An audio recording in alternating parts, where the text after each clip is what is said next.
Hello and welcome to episode 285 of the Thursday Night Podcast. My name is Brady, joined as always by David. Like and subscribe. Thank you for listening as always.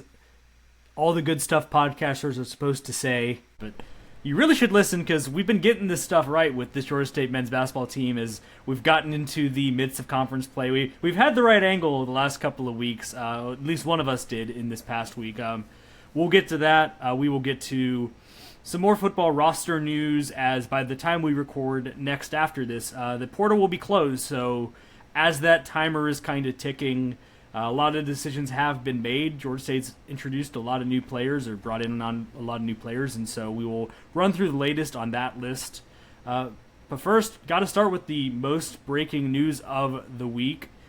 Came this morning when Georgia State announced its 2026 Hall of Fame inductees for athletics, and it's a good group, but it's also one with one really big consequential name, which is why I want to always highlight just the goodness of Georgia State athletics and those who have given their all and all the rest of it. But you'll know if you haven't heard already why we are especially bringing this up when you see the list. But I'll start with some of the other names as well, lead up to the main event as it were, but all of them main events in their own right. Patricia Hartman, who is on the Georgia State women's basketball coaching staff right now. So there's a video put out by Athletics of her receiving the news. Was a women's basketball player 2002 to 2005. Her number 3 jersey is retired. Multiple-time conference player of the year, 04 and 05. Then you move on. Ulrich John from football, charter member of the football team. 4-year letter winner on the offensive line. Bridge the gap there between the Bill Curry years and the Trent Miles years and also the FCS jump to FBS. Certainly warranted there. Had a bit of a pro career as well. Earned a Super Bowl ring as a member of David's New England Patriots in a game played in the state of Georgia, the state of Atlanta. So a little full circle there for him in Atlanta as he finished off his pro career. He is inducted. April DeCoste, court volleyball player from 01 to 04. Got to defer to the experts here who have put this together. I have not been woke on Georgia State court volleyball from the early thousands, but the second player in NCAA volleyball history to record 5,000 career assists in the 30-point era, setting the Georgia State record with assists by more than 1,000. Certainly, all of this is a resume suggesting she should be in the Hall of Fame, so well earned there, but obviously, the name that's going to stick out to most people as I scroll back up on this release from Georgia State Athletics, R.J. Hunter, who has graduated from the school, was here. You might remember, if you've been watching Georgia State basketball the last decade, 2012 to 2015, might remember his dad as well, a guy called Ron Hunter, who was the Georgia State men's basketball coach for many years here. Hit a semi-important three-pointer on an assist from T.J. Shipes in a game in Jacksonville, Florida, wherein the Georgia State Panthers, as a 14 seed, upset the 3 seed Baylor Bears in the 2015 NCAA tournament. The 2-time Sun Belt Player of the Year in 2014 and 2015. NBA first-round draft pick of the Boston Celtics, again, a David Samanthayan, just all over the place in these inductees. And he also had a videos put out, 2 of them actually, one from Tulane's official men's basketball page where he got the news from Georgia State. They put that out, and then RJ recorded a message that was sent and put out by Georgia State Athletics in which he thanked Georgia State, said he bleeds blue, all the rest of it, and threw in there that news to come on the specifics here, but not only is he in the Hall of Fame, but 22 is going in the rafters at some point. So a good day for Georgia State Athletics to celebrate 4 of their greats, but one of whom especially will live especially large in the hearts of Georgia State fans who followed just the rise of the men's basketball program, led by Ron Hunter, R.J. Hunter, and R.J. getting his due respect for his Georgia State career today as he makes the Hall of Fame. Yeah, congrats to all of the Hall of Fame inductees. I feel like I have to give a special shout out to R.J., a little bit more. One, because, we were in school when that all happened. You and I were there. But also, there's we are not sitting here right now today doing this if RJ does not have the career that he has at Georgia State. That's not like, it's not even a hyperbole at all. There's so many things that I, personally considered life paths at the time, and then just watching that basketball season really kind of endeared me to Georgia State, and, allowed me to kind of choose some of those potential paths that I had. And I definitely do not regret, what ended up happening. So RJ, congratulations. I'm super glad that we finally got this done. Especially the jersey retirement, because that has been something that we should have done long ago, and I understand the rules behind it. And currently being worn by someone, so obviously Malachi Brown is a future at Georgia State, might not be able to wear 22 much longer after this season. Hey, just do what the pros do. Give him a fancy watch or something like that. Yeah, there you go.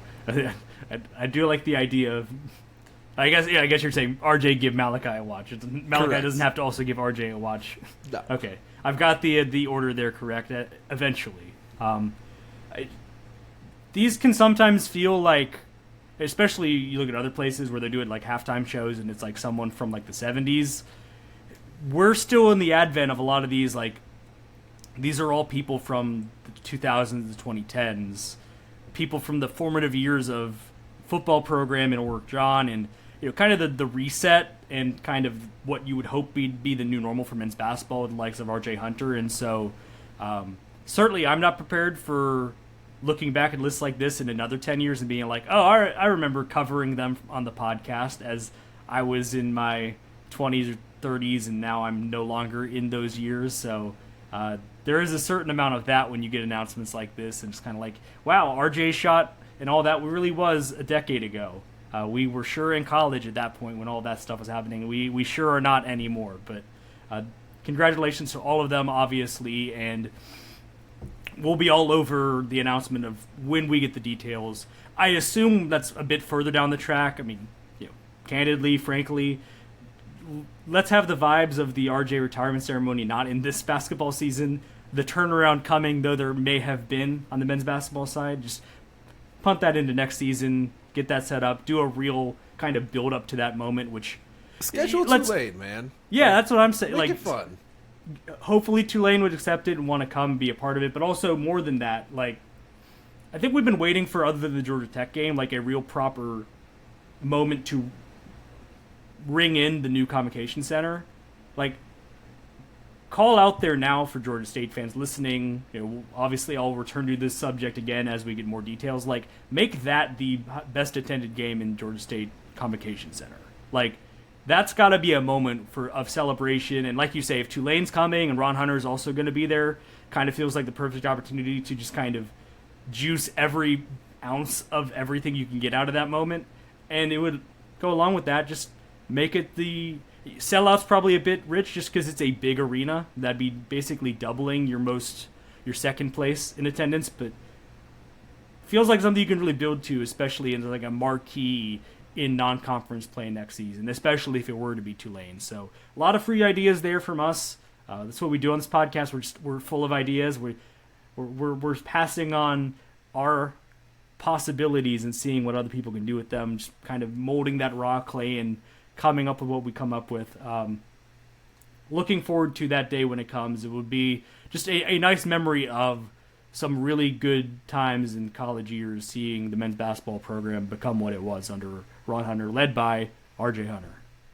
And I guess there's no real like super soft landing out of that now to talk about like a week where the men's basketball team went 1-1. So it's not like, and they're back again because they went undefeated this week and everything's great.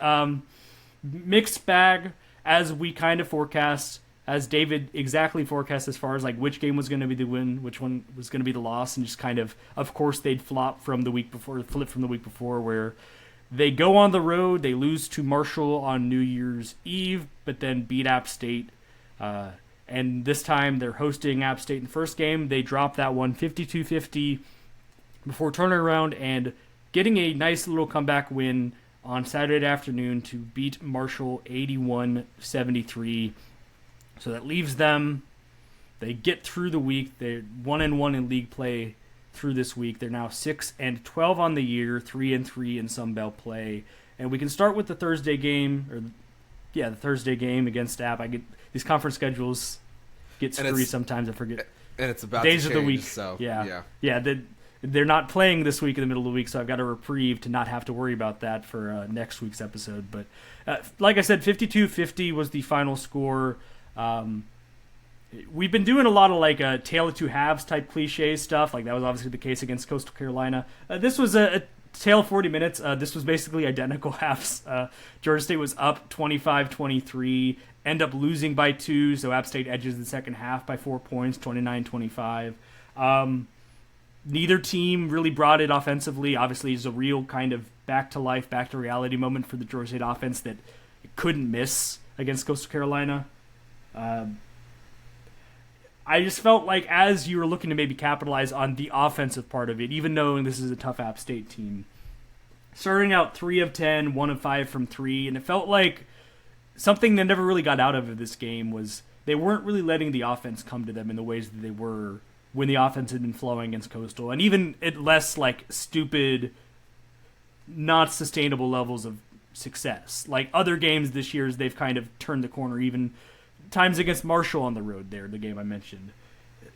Just a little bit more comfort in the offense and not really forcing shots, especially early on in this one. It felt like they were really...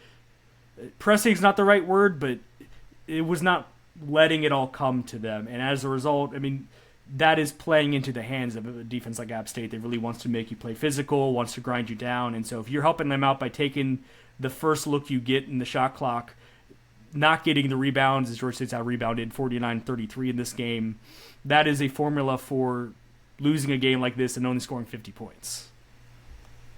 Yeah, and the ending of this game was kind of emblematic of the entire game, where it was just like, you would think that Georgia State was capable of just putting a shot in, and then they were still going back and forth. Neither team could hit a shot. App State hits their free throws, to take the lead after Georgia State went up 1 with under a minute to go. But it never really looked like Georgia State had a good final play. And it's frustrating because this game was winnable, despite the poor shooting, despite the, I think I was kind of watching the game and not like realizing how deep into the second quarter we were, because I was like, man, like this, a low scoring first half, not a surprise. But the fact that it was still like barely getting into the 50s as we were like, approaching a minute left, I was like, man, like this game is kind of zooming by. It's just because, neither team was really doing anything offensively, and it's not like the percentages are very close to each other. It just was a pretty poorly offensive game from both sides. And I can't even say that it was a great defensive game either. Like, yeah, App State was more physical and, they want to, like we talked about when Georgia State was in Boone, they, their strategy is to grind teams down. I think it was just more that and Georgia State not being able to take advantage of the looks that they were getting. But I'm not going to sit here and tell you that it was like, oh, here's this like great defensive performance that App State put on, and that's why Georgia State was held to 50. It was kind of the same problem that we've seen with this Panthers team sometimes when the offense has been stagnant, where it's like, they'll come down and have a one-shot possession because they'll just take the first like kind of good look that they get, and it might not even be in rhythm. I mean, how are you how are you a college basketball team and you have 0 fast break points? That seems incredibly difficult. And on the other side, App State only had 2 fast break points, so that to me just really it wasn't that type of game. But you also didn't have rebounds, like right. Obviously the -16 margin, but App State has 17 offensive rebounds, Georgia State's 8. In a game that ended with a 2-point victory for App State, that's a lot of extra possessions. Exactly. And that's effort that you're having to expend at that end that is going to lead to continual just degradation of your ability at the offensive end just because you're having to work for 40 minutes at that little bit extra. And not just because I watched The Social Network this week.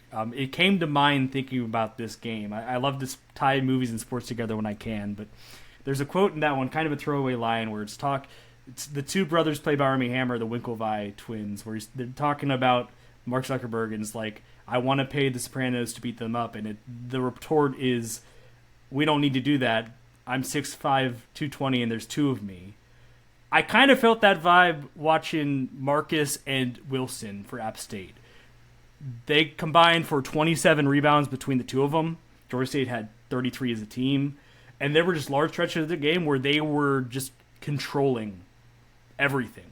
They were the energy guys. They were getting offensive rebounds, extending possessions, getting extra possessions for App State.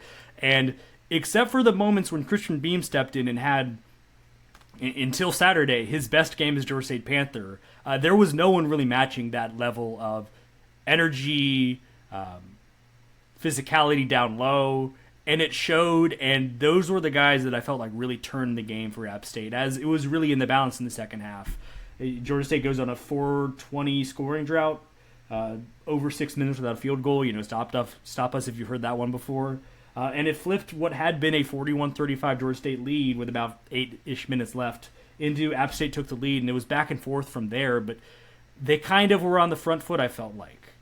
And it was because those guys were, I think, the best players on the court. It just absolutely did their job to the highest level in this game. But for Christian Beam, I don't think it's going to be a close game late. I think it starts to get away. He really, in moments in the first half, and then when he came back in the second half, he was the person that, he was the most important player for this team in this game. Didn't matter, it wasn't enough, but it was certainly interesting to see after he had basically been not really in the rotation at all.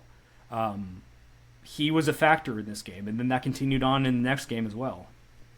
And I'm curious about that, too, because, he didn't play a ton in the first half. He played 6 minutes, but, he got all of his fouls and, played more in the second half. And he was pretty good in the first half, too. He's 2 for 3 from the floor, hit a free throw. We could start to see the growth with him, if he's going to continue to play like this. Obviously, there's still more to be done because Georgia State, they don't really have good rebounding bigs. It's not necessarily been why they've lost games this year, but this game is probably one of the times where you could tell that if they had somebody who could get a lot of rebounds, it would be an even better situation for them. Yeah, and Joe Chappelle not in this game, did not play this week at all. Injury updates from Jonas are always pretty. It's kind of the same. Everyone's day to day, and such as it is, they're monitoring his health. He's day to day. He had been playing, so him kind of retreating from the rotation again was notable, and it does reduce their numbers in the front court, which they already didn't have a ton of guys there to begin with. You don't have Clash Peters this season as you were expecting, and Trey Scott has been playing and been playing more. He plays 27 in this game, but he isn't really that type of big. He's stretch 4 or 5, whatever you want to call him. He's a shooter. You hope that as he continues to develop, that he can be a bit more of that type of force, but that's a work in progress. And so I think all season we've been looking to see what Beam could do, and we kind of had maybe not high hopes, but kind of pinning it on this guy will be an important part of this team if they're able to kind of reach their pinnacle. And so you finally got a glimpse of that, and it does make me wonder if it was kind of a lost cause, like a missed judgment to not continue to have him playing minutes the last couple of months. It just kind of pulling up his numbers here. He's played 27 in this game. He played 16 in this game against App State. He played 27 against Marshall. He had not played 27 minutes total in the months of December and January leading up to these games. It had been just to the level where he was basically just not at all in the game. And so now that it looks like, all right, you found something, when the team was they started to hit their stride during those games coincidentally anyway, but they need him now with what Chappelle's been out. And I just feel like this happens sometimes with Jonas where guys will just leave the rotation for a while and he just can't find a place for them. But then you're wondering if that means that you're not going to get the absolute best version of the guy you're hoping to get when you have to call on him again because, surprise, surprise, injuries happen. The rotation gets reduced in its own natural way, and you need your guys that are on the bench to step up more.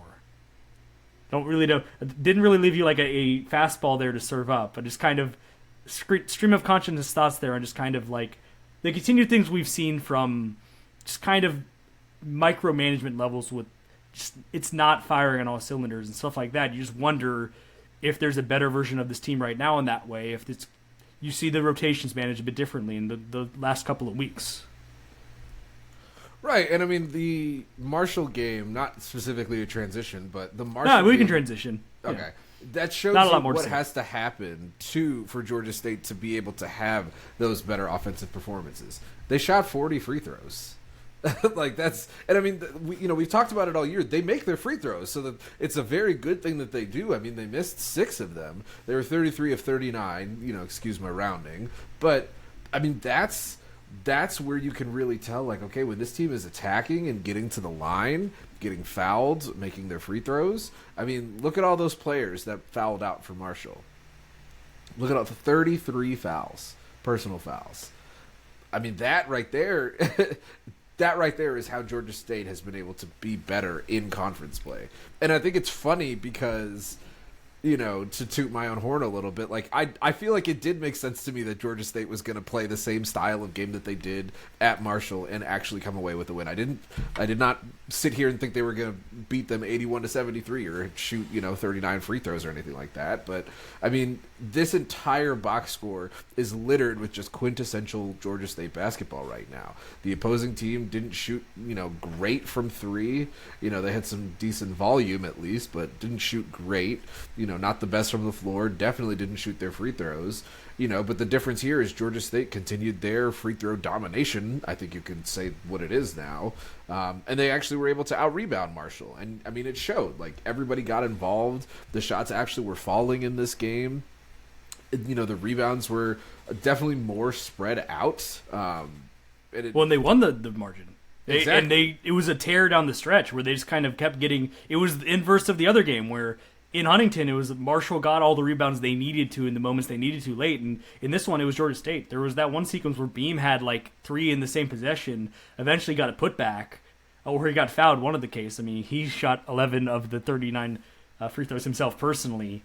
So it's just funny how these things work where it's like you can play very similar games and just the home team is the one where the ball is bouncing the right way for them. And that's how that happens, And, look at this box score, because Jelani Hamilton, 12 of 13 from the line. Christian Beam, 7 of 11 from the line. 4 of 4 for Bertha, 6 of 6 for Newton. This is such a 4 weird... 4 for Tucker. Yeah, this is such a weird team when it comes to free throws. But when they're shooting a lot like this, they're making them. And that has kept them in a lot of games. Even when they were losing, it's kept some games respectable when the offense was not doing well. And it's allowed them to, I mean, they have 3 conference wins right now. Like that, a big part of that is because they actually make their free throws. Yeah, I mean, there were certain points of the season we would have said like 3 would have been a good like over-under for the whole of conference play. It felt like one of those years where maybe they're going to win 6 games overall and go like 3-15 in the league or 3-17 in the league. They're going to have to lose out at this point for that to be the case. And I don't project that at this point, no matter what I think of the overall, how good this team is or isn't. Kind of the things that jump out to you, I mean, obviously they finish on a 20-4 run over the final 6 minutes. To your point of like the free throws kept them alive, I mean, literally in this game, this was getting away from them. It was 38 all at half to, again, kind of spell the difference between this game and the one against App State where... What is that? They needed 23 points as a collective between the two teams at halftime, and they would outscore the entirety of the App State game over 40 minutes. So just completely different styles across 2 different games. Love college basketball because you can get this every weekend where it's like, you're playing a rock fight one week, and then you're going up and down the court the next one. But Marshall was the better team, certainly. On the scoreboard for a long stretch in the second half. They ended up stretching their lead out to, I believe it got as much as 12 with about 10 and a half minutes to go. They're up 61-49. And there was an 8-minute stretch where Georgia State did not make a field goal. Again, something we've seen from this team constantly. It is infuriating, and it's just, you keep wondering why there isn't a single go-to player that they can just automatically rely on if they're in a bit of a rut, that they can just say, go get a bucket, like, let's run this stuff, let's get a shot. But they managed it in this game because they just kept getting to the line, and so got as much as 12. It was about 10-ish. They're like about the under 8 timeout. But after going 8 minutes out of the field goal, they were not dead in this game. And then from that point, the field goals the free throws kept coming, and then they started getting enough shots to fall. And especially late, in a theme we can continue when we bring up the women later, like there was some just really good late game execution. Ja'Kai Newton hits a big 3 to extend it from a 3-point lead to a 6-point lead. Then Marshall misses a shot. He goes to the line, he hits 2 more free throws, extends it to an 8-point lead. And from that point, it was everything has to bounce their way to flip this, because that was about with like less than a minute left. And so this defense has shown itself to be good enough at times, especially when the threes are not falling for the other team.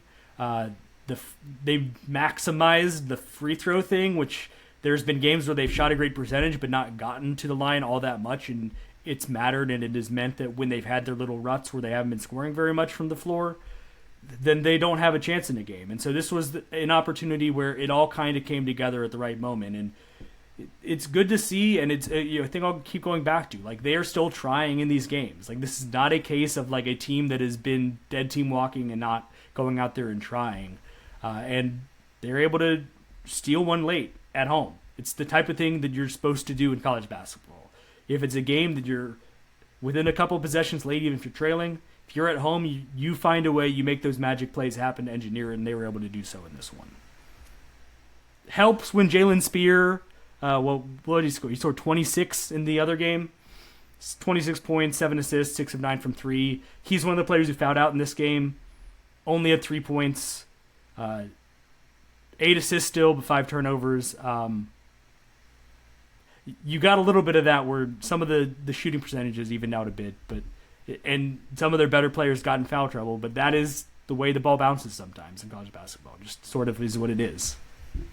I'm surprised that's a positive plus-minus for Spear, but I don't know how plus-minus works, so I don't have to, go through all that here.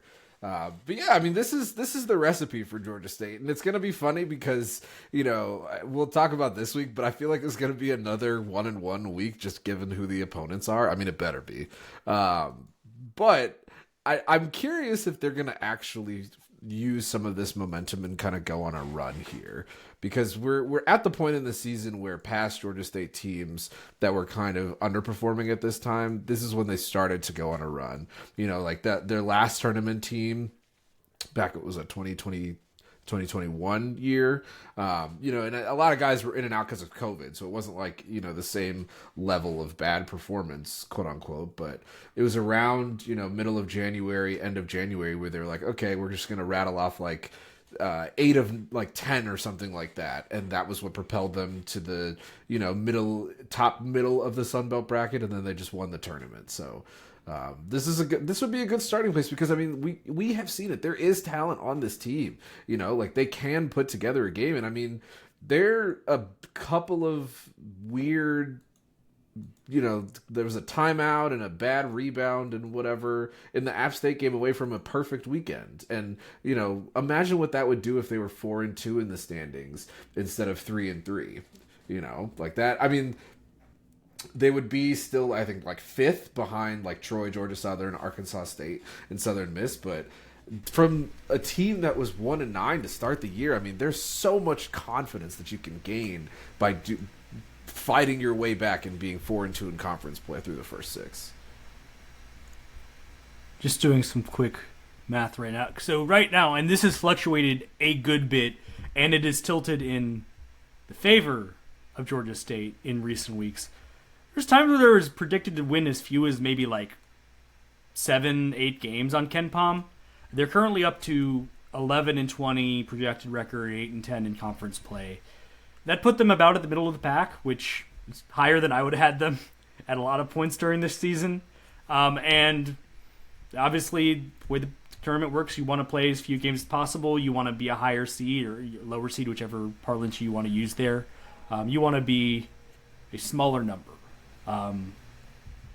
3-3, this week, certainly you can't take any games for granted. This team has proven that, and they can't go into this one thinking they're going to win it.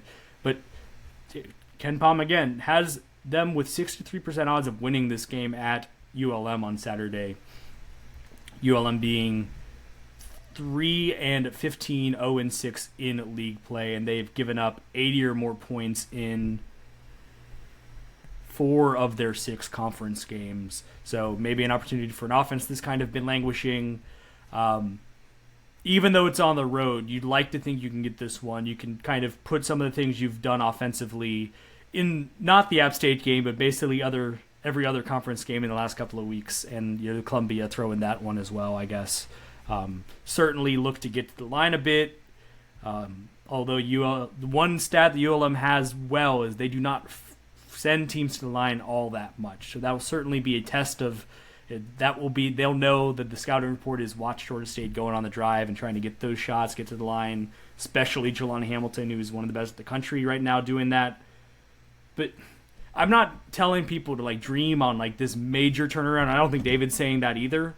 But now that you've gotten through this first stretch, you split these 2 at home, you're at 3-3. If you can win this week at ULM, you get to 4-3. It'd be one of the later times under Jonas Hayes. I think this team's been above 500 in league play, which is its own sobering statistic. But then you have 2 more at home, and one of them is against Arkansas State, who I think a really good team. Southern Miss, I believe, is the current technical leader of the Sun Belt, off to a really good start. So them being at home does not mean you can think either of them are automatic wins, but it flips to the kind of conversations we have had in previous years when the hopes were not so dire, where the situation was not so how bad is this going to get, where it is about if you can win some of these games at home and just get your record kind of that much better over the next couple of weeks, you'll set yourself up in a pretty good position to get a good seed in the conference tournament, which after all is still the goal for this team. Now, you would like to get there at a lot cleaner path and a lot less losses, and certainly not looking as poor as the team did over a few months there. But at the end of the day, we're still watching this team, and so them being interesting and competing in games is still good for us, and I think good for fans, even if it doesn't have to. You don't have to go there at home saying, I'm watching this game. Maybe I'm going to go to this game, not the ULM game, but you're going to go to one of these games in the next couple of weeks. But I don't want to suggest that it means that I think that it's okay the team's gone so poor the last 4 years. I don't think it's saying that, but I think that you're allowed to look at what has been getting better and kind of hope that they keep building that direction, because it is still about seeing these teams progress over the course of the season. That is what especially with basketball, I find really interesting to watch. And they're hit a good patch right now where they are competing in games. I kind of laid the bar last week as this team is good enough, and they've shown they're good enough to not get blown out in any conference game the rest of the way. And they only went 1-1 this week, but they at least passed that test again. And so this will be another week where you only have the one game, which with Joe Chappelle missing these last couple of weeks, probably having an extra couple of days off can't be bad for the team. This is every coach's dream of the go 1-0 today thing. It's go 1-0 this week. You got one game on the road. It is certainly a game that you can win. It's a game we've seen them lose in the past, literally to this opponent under Jonas Hayes. So just can't put the win on the scoreboard. You can't put the win on the record book already. But opportunity to continue to build the momentum in the right direction heading into the later days in January. Get a winning record of Sun Belt play through 7 games. It is possible. And I don't think that either of us would have been going out on a limb and projecting that in November or December. So steps have been made. Progress has been taken in the right direction. Yeah, and, I will say what you have not said, but I think you said similar to it. I do not think that what has happened in the last few weeks in any way saves this coaching staff. I think Correct. that there would still need to be a pretty significant turnaround from here. You'd have to be cutting down nets in the Pensacola Bay Center. Exactly. Just that is what it is. There's going to be another year for Jonas Hayes if they make the tournament, because that's how it works and that's how it should work. And even if they're going to be a 16 seed with maybe a losing record, because I don't know how that would work out, it still would be a success, because at the end of the day, tournament runs are fun, and hanging on the banner is a success. But that is still where we're talking about as far as our expectations for what success looks like enough to earn a year 5. But while we're still here, while we're sipping on the cocoa, having one of our old fireside chats, we might as well not just talk about the same thing for the next 2 months as well, and just kind of expect the worst. Not only is that bad podcasting, bad sportscasting, it's just uninteresting to do. And it has been better, you know. Yeah. I think the one thing that we've always talked about is like Georgia State basketball. Outside of the first year, they do tend to get a little bit better going through conference play. There's usually a guy that kind of pops, and it starts a little bit later than it started here. So if it does happen this year, I mean that. I will take them improving than them still being a team that has one win. And I mean, you know, like you said with ULM, like nothing is guaranteed. You almost have to go on the road and beat a team that has 2 non-D1 wins, and then the other team that they beat is a Mississippi Valley State team that has 1 win to a non-D1. And I mean, if you look at some of these losses, like they're not exactly covering themselves in a ton of glory here. Representing the Delta Devils super well. So like you got to find a way to beat a team that could barely beat that team, you know.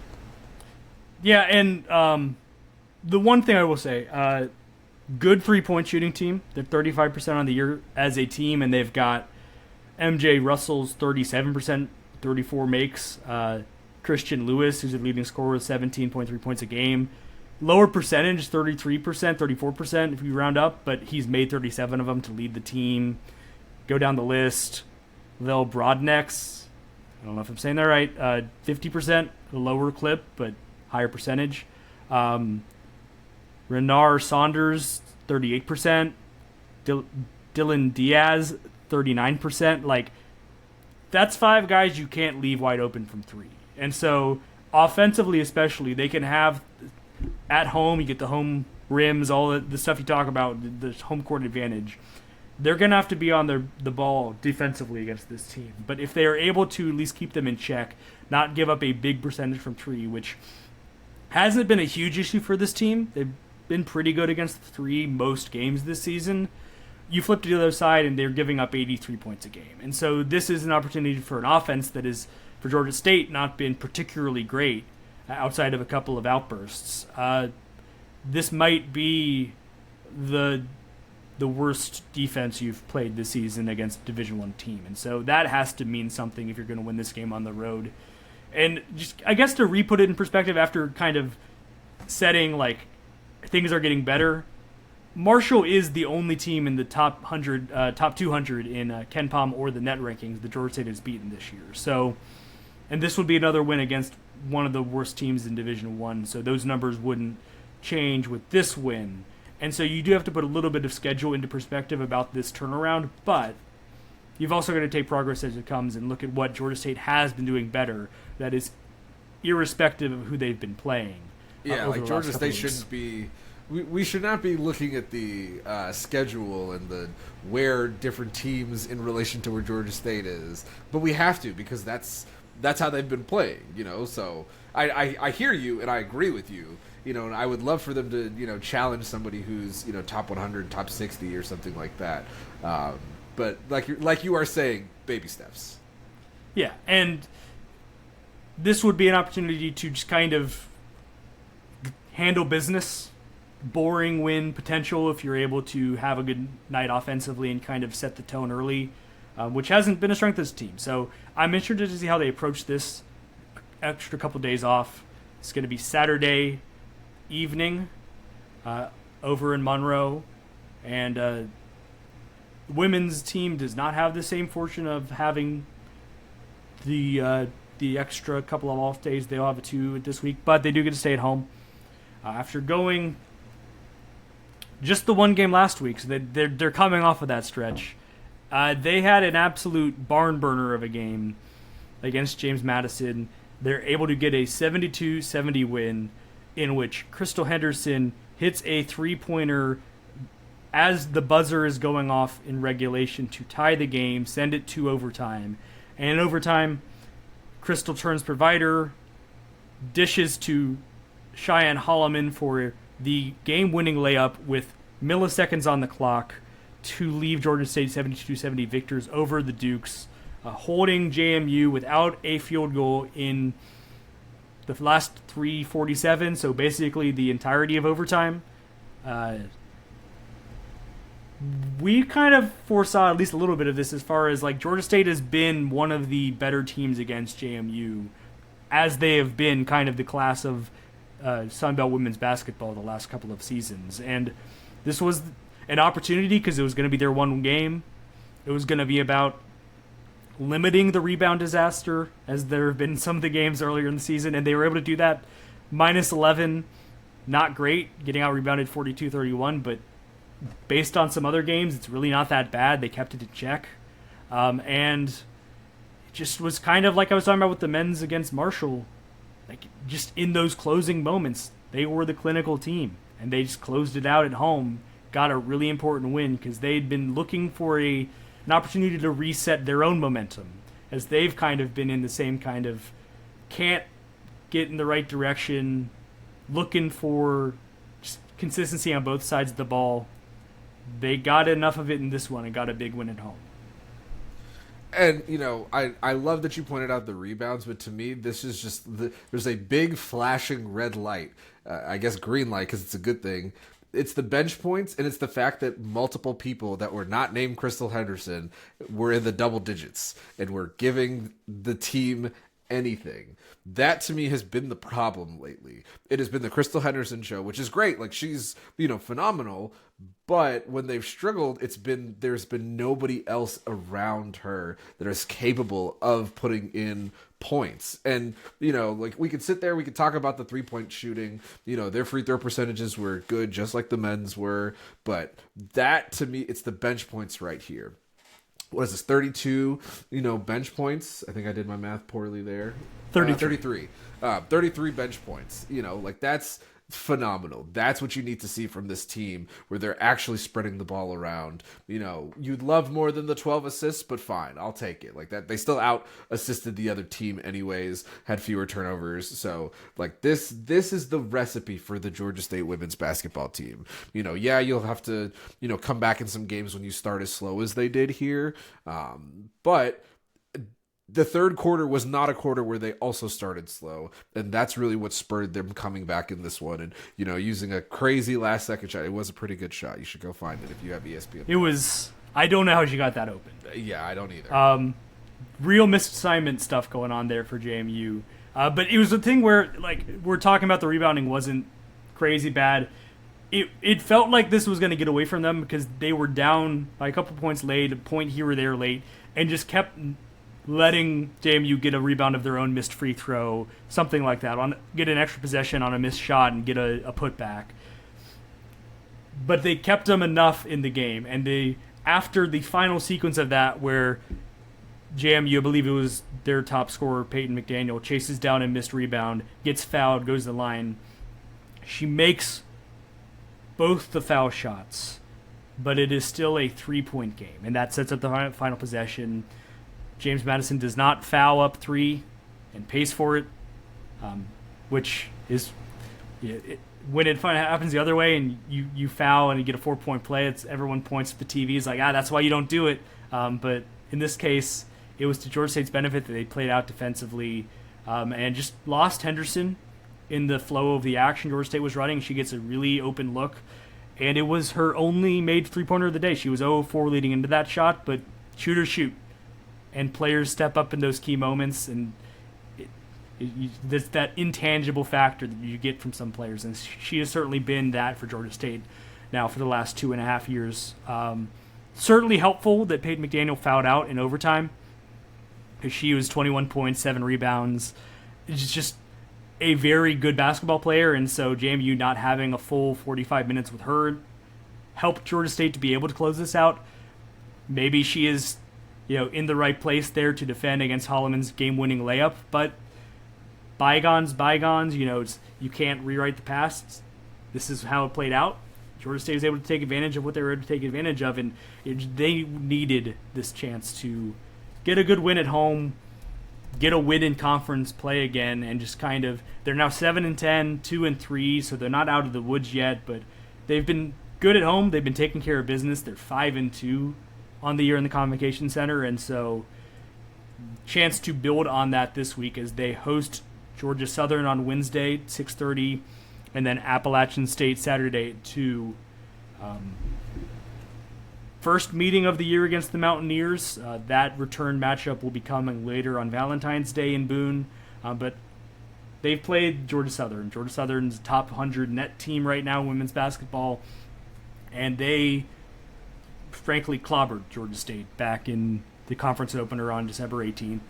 68-47 score in Statesboro, and it really wasn't that close. Like, it just was a game that just nothing was going to go right for Georgia State, and so got a chance to right that wrong and get a rivalry win, but this will be a game that's going to test them for sure against the Eagles, who enter this one winners of 3 straight, 12-4 overall, 5-1 in league play. Your silver lining, they're 9-1 at home and 3-3 on the road. So they're coming to Atlanta. They've been a lot better at home, as every team is, more or less. So this is your chance to get revenge here. Honestly, the rivalry factor matters the least of it all. It would be a good win against a program that's at the top of the league right now, and it would continue your positive progress. It's kind of just the cherry on top that it would be against Georgia Southern, a rival, and a chance to avenge a loss from earlier in the season. Yeah, finding a way to start this weekend or week, I guess, off 1-0, get back to 500 in conference play, that would help, because I think it's okay that we say that the women have at least stopped the bleeding that was happening heading into conference play. The first conference game certainly didn't feel that way, but I think it's okay that we say that, but they're still going to have to, like the men, really turn this ship around and, start putting some good wins together to, have them feel confident going into tournament season. Yeah, and then in the other game, also in the Convocation Center, Appalachian State's 8-7 and 1-4 in league play right now. They just won their first conference game against Southern Miss this past Saturday in Boone and did it heftily. They won 82-59, and so probably a team that hopes they are also turning it around. And they play at ODU on Wednesday. Good ODU team that also beat Georgia State when they went up to Norfolk last week.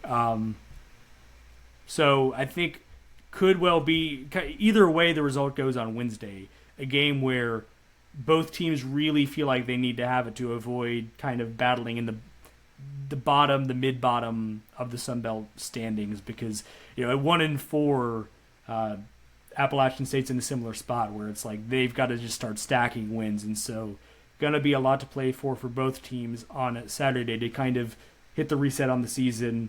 Only one's going to be able to make that moment happen, though, so we'll have to see how that plays out, and we'll be back next week to talk about that, talk about the men's trip to Louisiana, the first trip to Louisiana this year, another one coming up rather shortly, as both coming off, I guess one game isn't a win streak, but whatever you want to call it, both men's and women's basketball programs are heading into a new week having not lost the previous game, which has not happened all that often in succession with each other over the last couple of months. So you got to take them when they come for sure, and we'll see what they're able to do moving forward.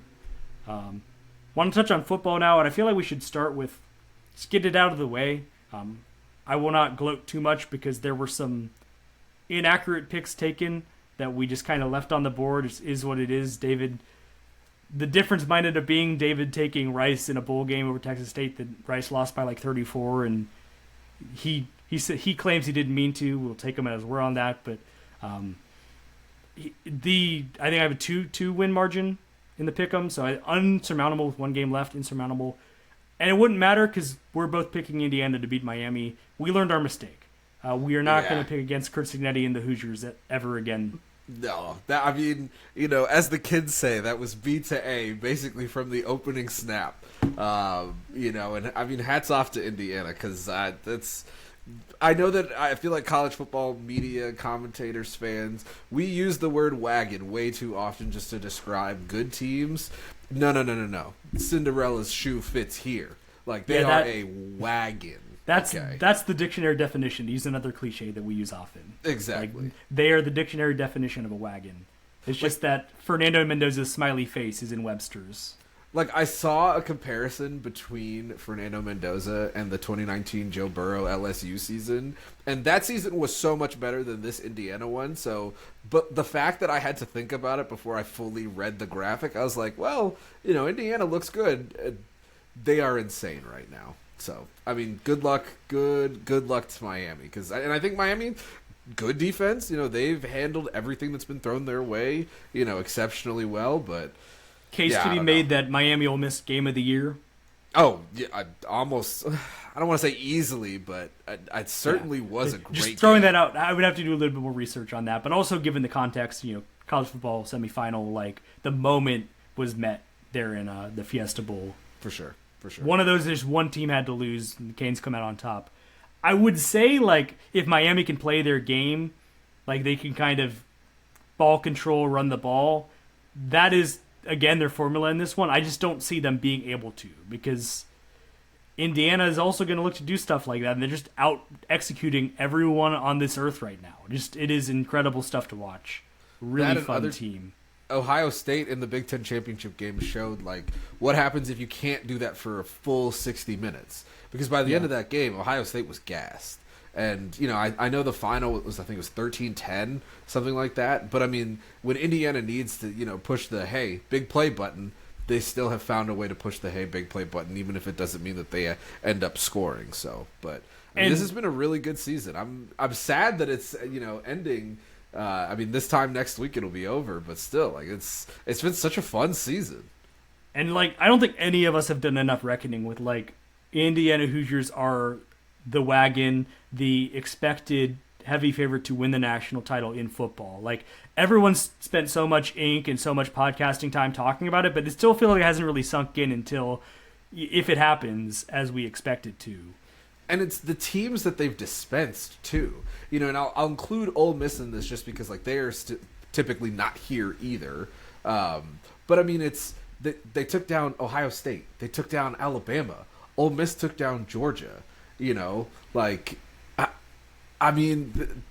This is, Oregon got to their. I feel so bad for Dan Lanning. He keeps ending up having to play a team that goes we have a to lovely national... city, and he hates coming to it because he's played in the Mercedes-Benz Stadium twice and just gotten absolutely railed both times. And it's not like Oregon doesn't have good teams. It's just they don't have those good teams, Well, we thought we did because we picked them, but it just, as it played out, it just wasn't going to happen. No. And kind of, I don't know that I expect another similar blowout, although college football does end up being a sport of blowouts a lot of the time, so maybe it's going to be kind of a replay there when Miami and Indiana meet up. But I just think when all said and done, we just can't keep doubting it. It almost would be to their brand if people continue to do it and do the Miami thing this week, but I think that the gig is up. The jig is up. Yeah. I think people are just going to be like, yeah, no, I'm picking Indiana. Like, there's superior team in every way to literally every team in America. Just kind of the way that they've built this thing 2 years under Kurt Cignetti is mighty impressive, and I think they're going to have a happy day to celebrate that all next week. I can't believe Penn State forced them to, drive down the field at the end of the game to win it. Goodness, what did Penn State do? Yeah, I mean, it is always fun to circle back to like the in-the-moment games that it's like we will go back and be like that Penn State team that fired James Franklin played them closer than anyone. Didn't what's-his-face get hurt in that game too, their quarterback? I'm pretty sure he didn't even Aller? play. Yeah, I don't think Aller played. Yeah, in, like, I think you're right. I think he got hurt in the second quarter of that game. Yeah. So it was a backup that was like... It was Grunkemeyer, yeah. Yeah, so... And then Iowa, I Iowa'd them sufficiently, but it wasn't enough. But then you look at them, they beat Ohio State. If they win this one, they beat Miami. They beat Oregon twice. Like, it is not like the way that the 12-team playoff has been set up, you're not going to be able to do the thing where it's like who they play, Paul. Like, you're going to have to beat some juggernaut teams to win national titles nowadays. And Indiana has well and truly done that, and then some, with some of the style points that they have earned doing so. Yeah, I mean, it's good season to them. I'm not going to sit here and tell you I called this, because I definitely did not. But I'm glad that this happened, especially after last year, because I really felt like when they lost to a very good Notre Dame team in the first round. Who ended up in the title game. Exactly, ended up in the title game. That game, if I'm not going to say if you don't watch ball, but if you don't watch ball, you would have thought that game was not about Notre Dame just being really good, and that game was just about Notre Dame being good. Indiana absolutely deserved to be there, so, not too many people saying that they didn't this year, I mean, yeah, you get that where it's like a good year happens in one of the college sports, and it's like, yeah, let's see them do it again. And boy, has Indiana done it again and then some. So it is always nice to see those stories paid off, as you say. Some roster stuff to finish off with, but also wanted to hit this note that Ben had on Panther Talk last week. Still hasn't been picked up anywhere. I think the ink is not dry on this, but it's to the point of worth reporting. We'll get there at some point. Georgia State has cleared their 4-game conference schedule, or non-conference schedule. They will host Northern Illinois for their 4th and final non-con game. This took a while to come together, and it certainly got the consternation phase for a lot of fans, where they were sitting there with 3 games for a long time.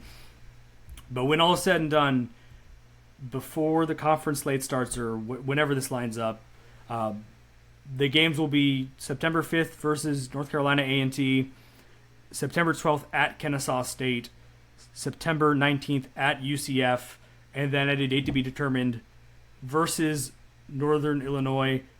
Both teams have the 26th of September open, so it could just be it's those first 4 weeks of the season, but that is TBD. Waiting on the full information there, but we have at least got enough that Ben was able to report that for VIPs last week on Panther Talk. The statute of limitations to say it on a live podcast now has passed, putting it out there. And an interesting kernel here, because NIU's like lineal MAC team, this will be a Mountain West opponent coming to Georgia State for the first time since Air Force did it. And Georgia State has not beaten a Mountain West team.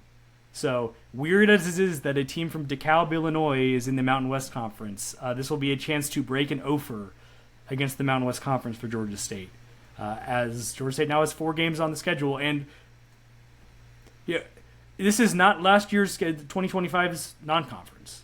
Like, 4-0 is always going to be a stretch, and UCF is certainly a good program. It'll be a reunion against Alonzo Barnett, JMU, who is now with the Knights down in Orlando.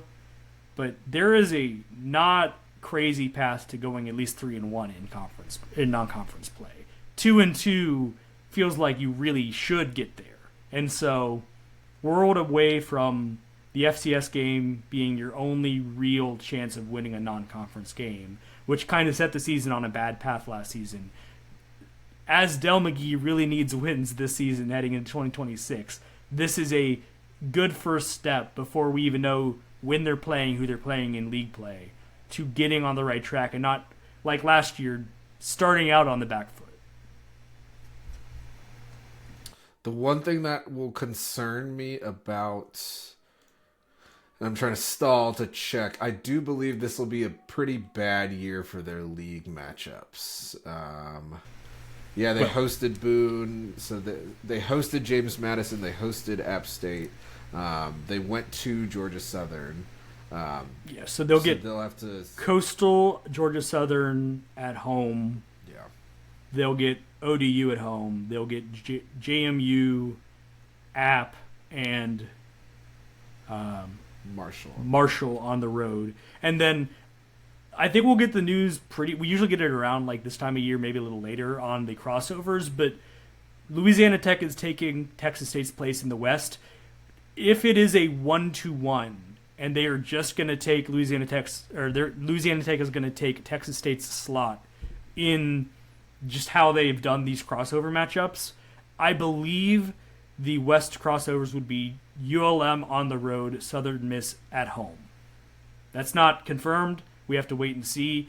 But if they are just going to do the same pattern they've done before, they're not going to switch it up. We are at the point where the teams have been in the league for 4 years, and this is going to be the turnover. So if that's the case, Southern Miss has a new coach. You don't really know. They were a good team this year, kind of flamed out a bit at the end there, but possibility that it is a gettable home game. And ULM, home game. ULM, right around where Georgia State was, that's probably not the worst draw that you could have had in the West, just on paper. So at least maybe not a murderer's row from the West side, but yeah, like you said, I mean, the East is always going to be what the East is going to be. It sort of is what it is. One year, this will be a good road Georgia State team, like dominant road Georgia State team, and that'll be the year that they're actually, knock on wood, but competing for the top of the East. So, so always nice when we can start to really piece together schedules and talk about it like the season's right next door, not right happening a couple of weeks when, we're still 7 months away. So we're getting way ahead of ourselves, but a greater picture of what the season will look like now. And I think aside from everything else, just the schedule is setting it up for success a lot more than it was in 2025 and 2024. And so certainly Del McGee and the people in the building will hope that matters as they're trying to build a winning product heading into next season. But we'll put a pin in schedule talk for now. And like I say, expect to hear the Sunbelt puts it out January, February time. So expect to hear pretty soon on the crossover stuff, and we can kind of circle back again and do the schedule thing again in the not too distant future. But we'll close out rattling off some more of the names that have come in. As I mentioned at the top, the portal will be closed, on the 17th, the 19th, one of those days, sometime in the next week. The portal will be closed. Georgia State has started to put a lot of pedal to the metal as far as closing out this class. I think they're about even between losing the seniors they've lost and people in the portal with the guys they brought in. We've still got some more scholarships they can add in. But just going to pull up and go through the list now. We left off, they had added some DBs, some offensive linemen, and the trends continued there for sure. But you also now have some special teams help. You lost your kicker and your punter. Marist kicker Samar Leas is in. He was 8 of 10 on field goals last year at Marist, a long of 46. And then Christian Teeter from Wingate, joining a couple of his teammates who had joined in the earlier signing class. He's a punter, 40.7 yards per punt last year for Wingate. So you've got, I presume, your answers there at special teams, and 8 of 10, whatever the percentage or whatever the denominator is, if Georgia State's making 80% of their kicks next year, you can't even say the amount of difference it would make. A win is even if it's only freaking win. even if it is only even if it just has the exact same thing. Did they make 8 field goals? I don't think they certainly didn't. They certainly did not. No, it was 4. I think so. 4 of 13. 7 of 16. I was a little off. So yeah, he collectively outkicked Georgia State, and with 6 less attempts. So I don't think you want to be kicking a ton of field goals, but if you're making them, or if you're taking them, you need to make them. And 46 isn't, we're watching NFL kickers make 80 yards at this point. Like next year is going to be crazy. They need to go back to the old balls. But that digression aside, 46 is a totally legit, really quickly. I cannot. But when I heard why the kickers have been so much better, and they explained it, I was like, well, this doesn't make any sense. Like they definitely need to go back to the old balls. Yeah, fair enough. Baseball use humidifiers, but it's a different thing. It's just it is very clearly having a tangible effect where kickers are lining up from the midfield logo and hitting 67 yarders, and it's Jacksonville lined up for a 68-yard field goal, or 65 or something to end the half this weekend, and it was the correct decision. That doesn't. Well, and it's he's going to make this.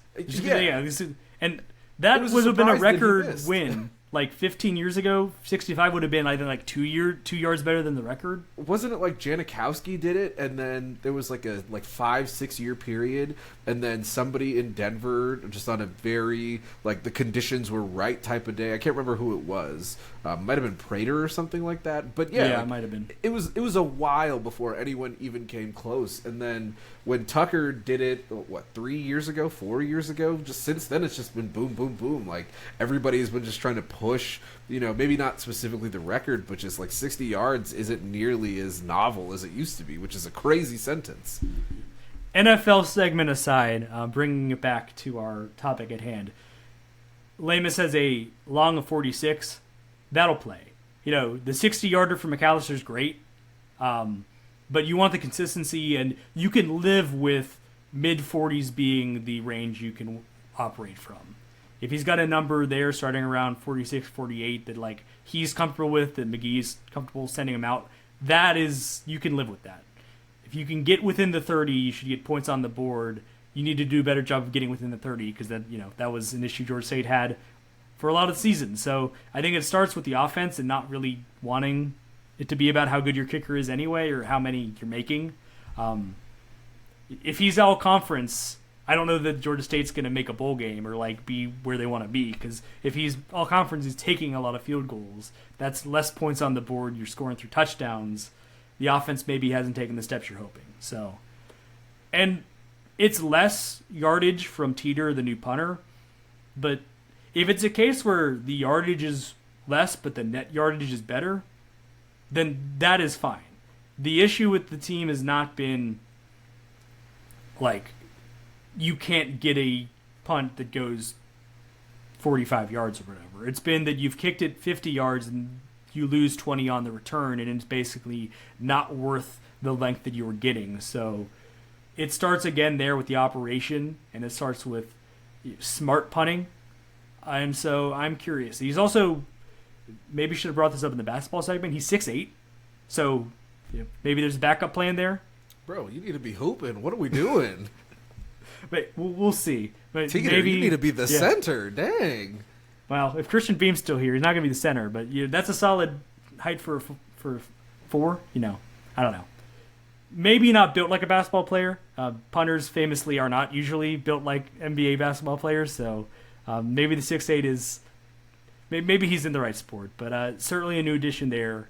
Special teams seems like it's sorted from the lower levels, and so kind of a can't get worse situation, but we'll see if that is indeed true or not come the fall. We have said that before, so.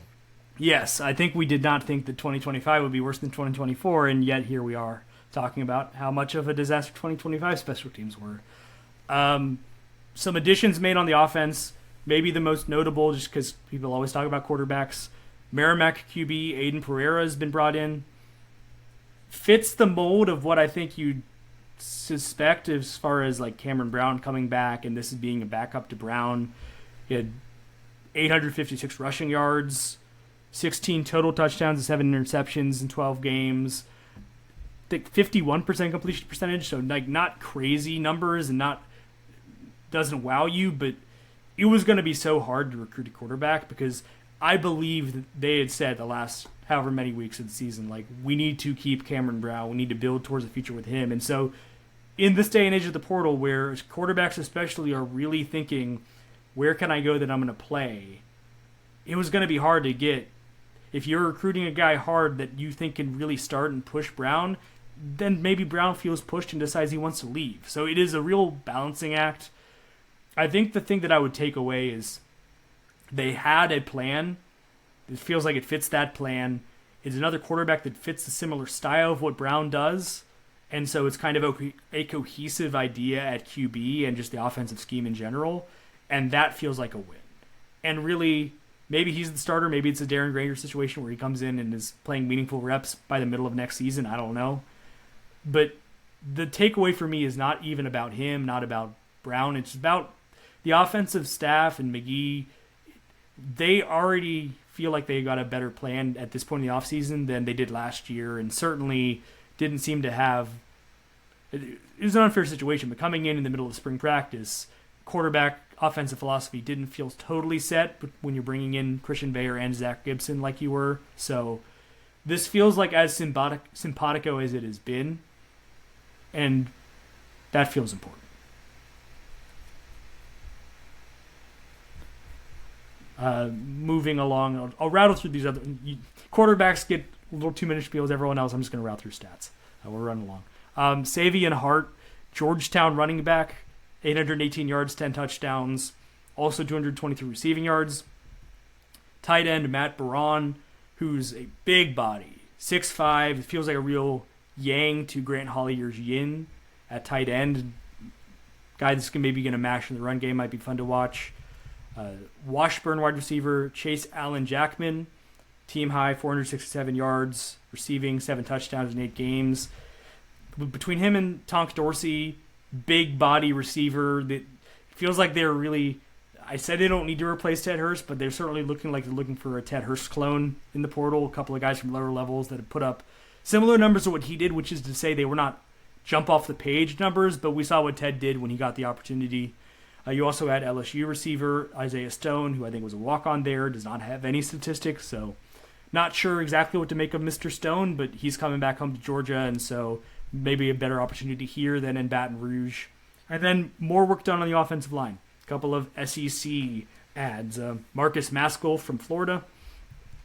And then news today, Georgia offensive lineman, former Carver Columbus High School athlete Kelton Smith, who had previously been medical DQ'd at Georgia. Not sure the full story there, but he is back cleared playing again. So he didn't play the last 2 years. I believe he has 4 years of eligibility. And so kind of put a pin in the offense there. There's a couple more defensive names to mention as well. But interesting names added at receiver. You added another productive running back from the lower level. You added a quarterback. And there is no excuse for the offensive line to not be better because they have thrown a lot of bodies at it. They've gotten big bodies too. Yeah, it's not that's.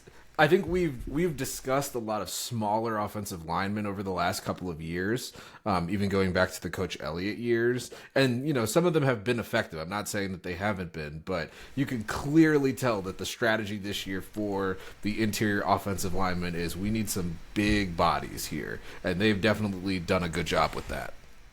I mean, I think it works for Sean Elliott because of what he ran. I don't think it works for Del McGee with what he wants to do.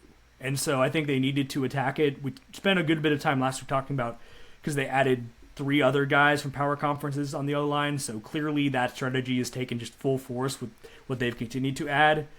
And so I think it makes sense that they've kind of bifurcated the portal strategy in that way and that the trenches are where they've really coveted the measurables, the size, and this is a continuation of that. But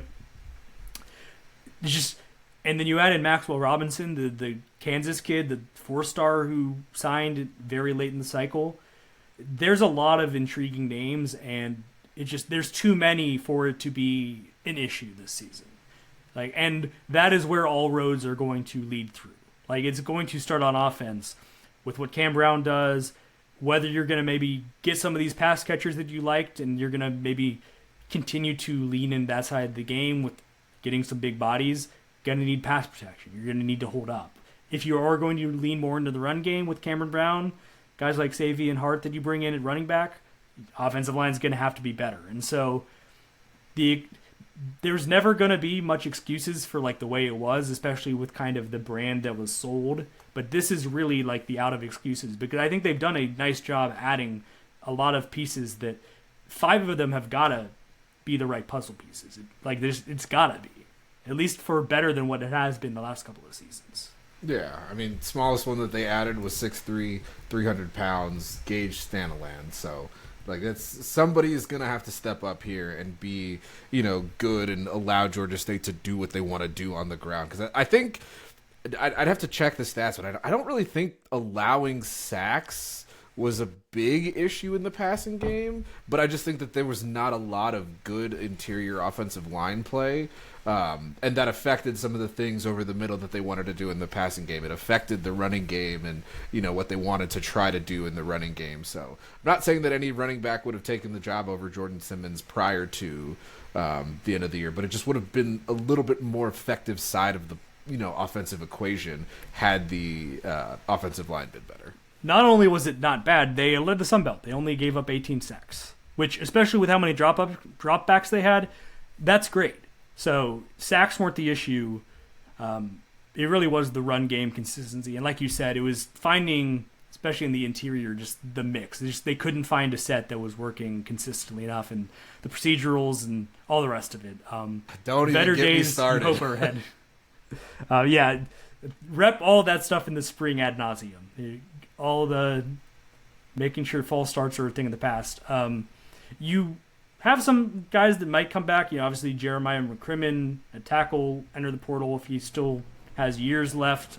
He can find a new home. Alec Johnson going to Western Kentucky, so you're replacing a center. I think Marcus Maskell might be the ideal hope there to take that spot, because I saw he had started training last spring, Florida, playing some center, and so just kind of reading some tea leaves, I just wonder if that might be the hope that he kind of takes that job for himself as he comes to Atlanta. But I will have my eye on the spring game, just kind of like who's playing with what units, which of these guys have emerged, which guys are kind of flashing at offensive line, because it is going to be so pivotal to see that group mesh for the team to have success in 2026. And then the last group to mention before we get out of here, trio of cornerbacks from the lower levels. Darius Johnson from Gardner-Webb, Tennessee Tech cornerback Toby Bolton, and then the one later on Monday night, Gannon cornerback Donovan Faria, who is 6'2". I know the Chandon Sullivan comparison has already been thrown out there for lengthy cornerback coming in, and he filled up the stat sheet there at Gannon. 7 tackles for loss, 5 pass breakups, 2 sacks, and an INT. Remade that room entirely. Bernard Kazi is committed to Wake. Shams John is at West Virginia. Deuce Walker is still in the portal, has not found his new home, or at least not reported that he has found his new home yet. Safety, Jalen Jones is at Virginia. So you've lost some talent from the secondary, and a lot of them have found good homes, good programs. One of them, Deuce Fillmore, also another one, he goes to Illinois. But they've added a lot of productive lower-level DBs, and so I don't know that it's going to work, and certainly as we've spent a lot of time about, the scheme and the coaching and lining them up the right way is going to be what matters, I think, more than anything, because certainly the names I just listed were all on a bad defense, and that suggests that if these other schools think they're pretty good, that the defense should have been better. That starts with coaching. So I think as we've done now, talking through majority of these ads, as we did, I think I said the line exactly when we were talking with Ben on National Signing Day, this has never been the hard part for Del McGee and his staff. Bringing in recruits that seem to fit this year, kind of changing the strategy and going really heavy on lower level except in the trenches, makes a lot of sense. And I feel like they've made the team better. They've replaced a lot of the players that they have lost through the graduation or the portal pretty well. But now comes the hard part, putting them in the right position to win in games in the fall. Yeah, I mean, it's very clear that coaching has been Georgia State's biggest bugaboo the last couple of years, and it sucks. I don't think anybody here dislikes Coach McGee or any of the coordinators that have been here, but that to me is the easiest thing that can actually catapult this team, because the recruiting, as far as the grades go, and the grades. I think the grading system has been even more accurate lately than it used to be. I will say, I think that people who even want to give McGee credit and give him a chance to win probably tired of hearing about where the ratings are. Enough about the ratings. They had I know multiple people have been they had the first recruiting class and then some about last year. What happened? And there's some nuance there, but it's also you're past the point where that stuff is going to impress Georgia State fans. It's going to be, what does the win-loss look like? Yeah. What do they look like in these moments against some of the teams we think are the better teams in the conference? Because played JMU close, but didn't play every team across the board all that close, and looked pretty bad in some of the games they played that maybe on paper should have been winnable. Got blown up by a 5-8 App State team. And so this is going to be, once the portal closes, and think chance they're going to add a few more names that we'll talk about when we get back together next week. We can really turn the page and start to look at all right, what do all these groups look like? What are we looking for in spring? And then what is it going to look like on the field in the fall? Because 2026 is going to be the proving ground for this coaching staff. Yeah, I mean, 1 was the number of the 2025 team. First in the rankings and, recruits, 1 win. So yeah, you got to improve on something. Easy to improve on 1, but the pressure that is going to build from how the first 2 seasons have gone is mean that number got to be a lot bigger. You got to 6-fold, 7-fold that thing to really make people feel better. We'll see how that tracks as we go into the spring, as we go into the fall. We will get back on track with basketball next week as the men hit the road to play ULM. The women host Georgia Southern and App State. And once again, congrats to the Georgia State Hall of Fame class of 2026, headlined by the great man, R.J. Hunter. Thank you for listening to this episode of the Thursday Night Podcast, and we will catch you next time.